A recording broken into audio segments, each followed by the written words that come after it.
ভূতের ভয় কাকে বলে দেখে নাও, ঠিক আছে? ভিডিওটা দেখলেই তোমরা বুঝতে পারবে আজকে যে পরিস্থিতির মধ্যে পড়তে হয়েছে। এরকম হয়তো ভাই কি বলবো, এত ভয় তার আমি কোনোদিন দেখিনি, ঠিক আছে? তো আজকে আমরা গিয়েছিলাম ঠাকুর দেখতে, সরস্বতী পুজোর প্যান্ডেল দেখতে। আর প্লাস হচ্ছে খুব সুন্দর সুন্দর প্যান্ডেল করেছিল, আর তার মধ্যে একটা ছিল ভূতের প্যান্ডেল, ঠিক আছে? ভূতের প্যান্ডেল বলতে থিমটা ভূতে। তো ভাই কি বলবো, প্যান্ডেলের ভিতরে কি অবস্থা আজকে যা হয়েছে, তোমরা দেখো ভিডিওটা, না দেখলে বুঝতে পারবে না। তো একে একে তোমাদের প্যান্ডেলগুলো দেখাচ্ছি। আর এইটা হচ্ছে ভাই প্রথম প্যান্ডেল, এইটাই আমরা প্রথম ভিজিট করেছিলাম। তো খুব সুন্দর প্যান্ডেলটা বানিয়েছিল। তো ওই প্যান্ডেলটার নাম আমি যেটা জানি সেটা হচ্ছে শীষমহল বলছিল, ঠিক আছে? তো দেখো ভাই খুব সুন্দর প্যান্ডেল করেছে। আর এই প্যান্ডেলটা হচ্ছে নাসিক গ্রাম, ঠিক আছে? নাসিক গ্রামে। তো যারা যারা ওখান থেকে দেখছো অবশ্যই ভিডিওটা লাইক করে একটা শেয়ার করে দিও। আর দেখো ভাই প্যান্ডেলটা, বেশি কথা বলবো না।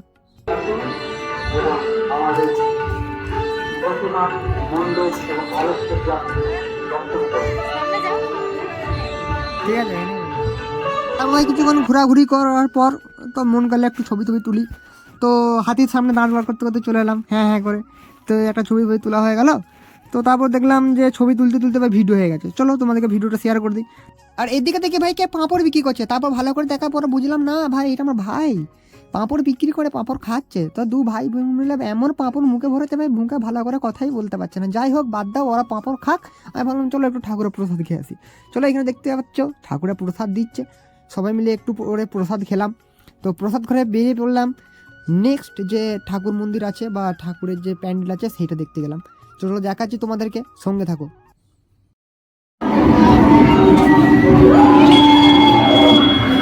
লাইটটা বুঝতে পারো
আস্তে আস্তে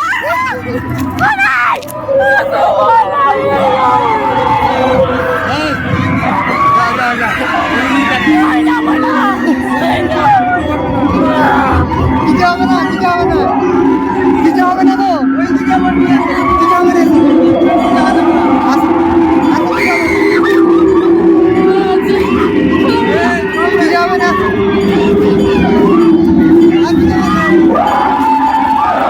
আসো, কিছু হবে না, কিছু হবে না।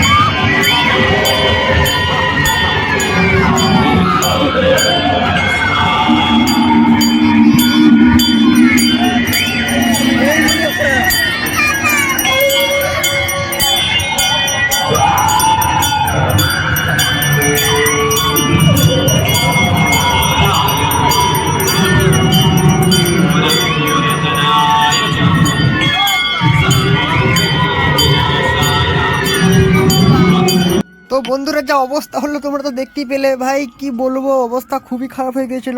আমি না থাকলে হয়তো ও অজ্ঞান হয়ে পড়ে থাকতো। যাই হোক, এখানে আমার ভাই দাঁত বার করতে করতে চলে এসেছে, দেখতেই পাচ্ছ। চলো আমরা চলে গেলাম নেক্সট প্যান্ডেলে। যে দেখছে এক গাছা গামছা ঝুলছে, আমি প্যান্ডেলে গামছা কি করছে, কি কাকা পুজো ছুটি নেই নাকি? আমি যে যা করা, প্যান্ডেলে গামছা কি করছে? সবাই বলছে যে ভাই এটা তাঁত শিল্প, ঠিক আছে, প্যান্ডেলের নাম ভাই তাঁত শিল্প।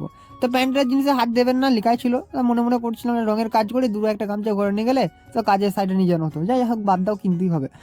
তো এখানে প্যান্ডেলটা দেখার পর দেখো ভাই বন্ধুরা, ঠাকুরটা হেভি কিন্তু করেছে। তো এটা নাকি বলছে নাকি কিউট সরস্বতী মা, ঠিক আছে।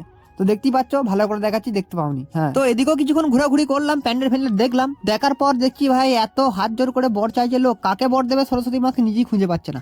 যাই হোক, বাদ দাও। তারপর আমি জিজ্ঞাসা করলাম কি বর চাইলে, মনে মনে তো হেসে দিয়ে চলে গেলে, কিছুই বললো না। তারপর আমার ভাই দেখছি ভাই পাঁপড় এখনো মুখে ভরা আছে, সেই পাঁপড় এখনো শেষ হয়। তারপর কিছুক্ষণ এগিয়ে যাওয়ার পর দেখছি ভাই এক গাদা লোক পিছন করে তাকিয়ে আছে। আমি কি ব্যাপার, কি হচ্ছে? তারপর দেখার পর দেখলাম যে না ভাই, ফাংশন হচ্ছে। আমার ভালো রে বাবা, এদের এখানে সবকিছুই হয়। যাই হোক, একটু হালকা করে নিচে চলে গেলাম অন্য প্যান্ডেলের উদ্দেশ্যে।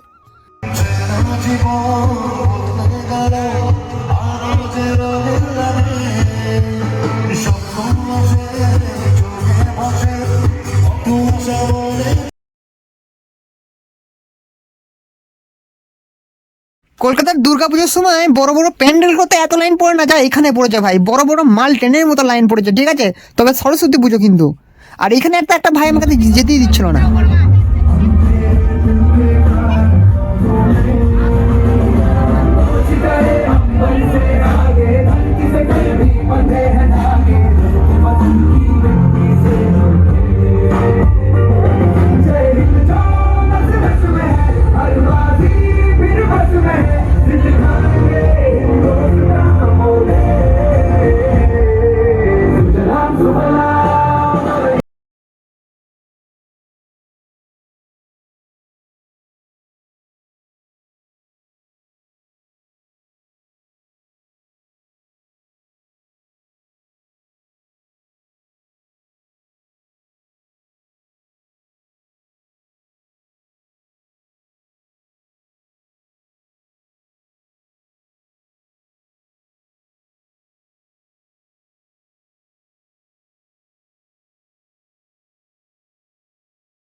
আর এখানে আমাদের ঠাকুর দেখাটা শেষ হয়। আর চলো বন্ধুরা, ভিডিওটা এখানে শেষ করছি।